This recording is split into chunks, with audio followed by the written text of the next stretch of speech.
جب حضرت موسیٰ علیہ السلام 400 سال کی غلامی کے بعد 6 لاکھ بنی اسرائیل کو مصر سے نکال کر فلسطین کی طرف جانے لگے تو فرعون نے اپنی فوج کے ساتھ آپ کا پیچھا کیا۔ اللہ نے حضرت موسیٰ علیہ السلام کو بچا لیا اور فرعون اپنی فوج سمیت سب کے سامنے پانی میں غرق ہو گیا۔ یہ فرعون رمسیس ثانی تھا جو عذاب الہی کا شکار ہوا، لیکن اللہ نے فرعون کو آنے والی نسلوں کے لیے عبرت کا نشان بنانا تھا، اس لیے سمندر نے فرعون کو قبول نہ کیا اور ساحل پر پھینک دیا۔ جب مصریوں نے فرعون کی لاش کو دیکھا تو پہچان گئے کہ یہ ان کا وہ بادشاہ ہے جس کی وہ عبادت کرتے تھے اور اب ان کا وہ معبود مر چکا ہے۔ فرعون کی لاش کو محل پہنچایا گیا اور درباریوں اور کاہنوں نے اسے مسالے لگا کر پوری شان اور احترام سے تابوت میں رکھ کر محفوظ کر دیا، لیکن حنوط کرنے کے اس عمل کے دوران ان سے یہ غلطی ہو گئی جس میں بھی اللہ کی حکمت تھی۔ فرعون کیونکہ سمندر میں ڈوب کر مرا تھا اور مرنے کے کچھ عرصہ تک پانی میں رہنے کی وجہ سے اس کے جسم پر سمندری نمکیات کی ایک تہ جم گئی تھی۔ مصریوں نے اس کی لاش پر نمکیات کی وہ تہ اسی طرح رہنے دی اور اسے حنوط کر دیا، اور اس دور کے کاہنوں نے رواج کے مطابق اسے مصر کے موجودہ علاقے لکسر میں دفنا دیا۔ لیکن پھر ان مقبروں کو لٹیروں کی لوٹ مار سے بچانے کے لیے فراعین مصر کے 21ویں خاندان کے دور میں 40 سے زائد ان فرعون کی ممیوں کو اس ویلی آف دی کنگ سے نکال کر نئے تابوت میں رکھا اور لکسر کے قریب ایک خفیہ وادی دیر البحری میں خفیہ طور پر لا کر اجتماعی مقبرے میں دوبارہ دفن کر دیا۔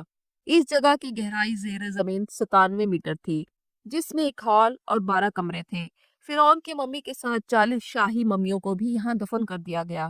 وقت گزرتا گیا، زمین اور آسمان نے بہت سے انقلاب دیکھے جن کے گرد کے نیچے سب کچھ چھپ گیا، یہاں تک کہ فرعونوں کی حنوط شدہ لاشیں بھی زمین کی تہوں میں چھپ گئیں۔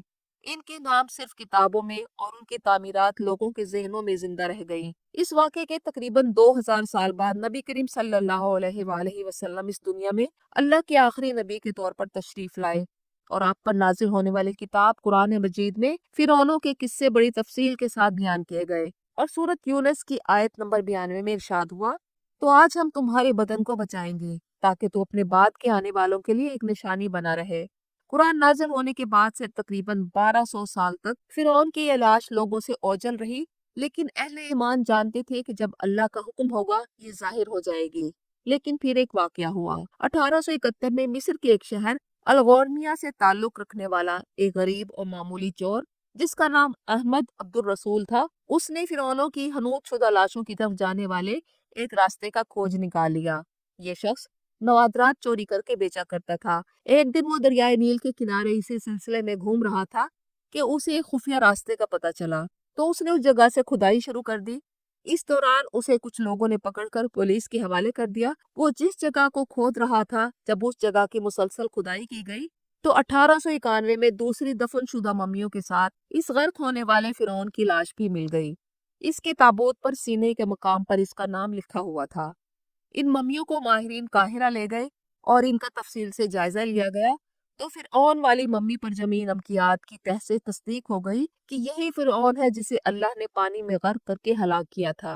یہ بہت بڑا واقعہ تھا۔ اس کی تصدیق کے لیے دنیا بھر کے ماہرین آثار قدیمہ اور سائنسدان مصر آئے۔ مختلف سائنسی ٹیسٹ کرنے کے بعد دنیا بھر کے سائنسدانوں نے تصدیق کر دی کہ دوسری سب لاشوں کی نسبت صرف فرعون کی لاش پر ہی سمندری نمکیات کی تہ جمی ہوئی تھی۔ اس تصدیق کے بعد اسے فرعون کی لاش قرار دے کر مصر کے عجائب گھر میں محفوظ کر دیا گیا۔ 1982 میں فرعون کی ممی خراب ہونے لگی تو اس وقت کی مصر کی حکومت نے فرانس کی حکومت کو درخواست کی کہ فرعون کی ممی کو خراب ہونے سے بچایا جائے اور جدید سائنسی طریقوں سے اس کی موت کی وجہ بھی معلوم کی جائے۔ چنانچہ مصری اور فرانسیسی حکومت نے مل کر ممی کو فرانس لے جانے کا انتظام کیا۔ جب فرعون کی لاش کو فرانس پہنچایا گیا تو ایئرپورٹ پر اس دور کے فرانسیسی صدر بذات خود حکومت کے اعلیٰ عہدیداروں، وزیروں اور فوج کے افسران کے ساتھ استقبال کے لیے موجود تھے۔ فرعون کی لاش کا استقبال کسی عظیم زندہ بادشاہ کی طرح کیا گیا۔ فوجی دستوں نے سلامی دی۔ فرعون کی ممی کو ماہر ڈاکٹروں کی ٹیم کے حوالے کر دیا گیا۔ اس ٹیم کے سربراہ ڈاکٹر موریس بوکیل تھے۔ ڈاکٹر موریس ایک مشہور سائنسدان تھے۔ انہیں میڈیسن کے فیلڈ میں فرانس اکیڈمی ایوارڈ بھی ملا تھا۔ وہ عیسائی تھے، بائبل پڑھ چکے تھے اور جانتے تھے کہ فرعون موسیٰ علیہ السلام کا پیچھا کرتے کرتے دریا میں ڈوب گیا تھا۔ اس نے اپنی ٹیم کے ساتھ مل کر مائکروسکوپک ٹیسٹوں کے ذریعے ممی کے تمام اعضاء کا باریک بینی سے جائزہ لیا تو معلوم ہو گیا کہ اس کی لاش اور جسم میں سمندری ذرات ابھی تک موجود ہیں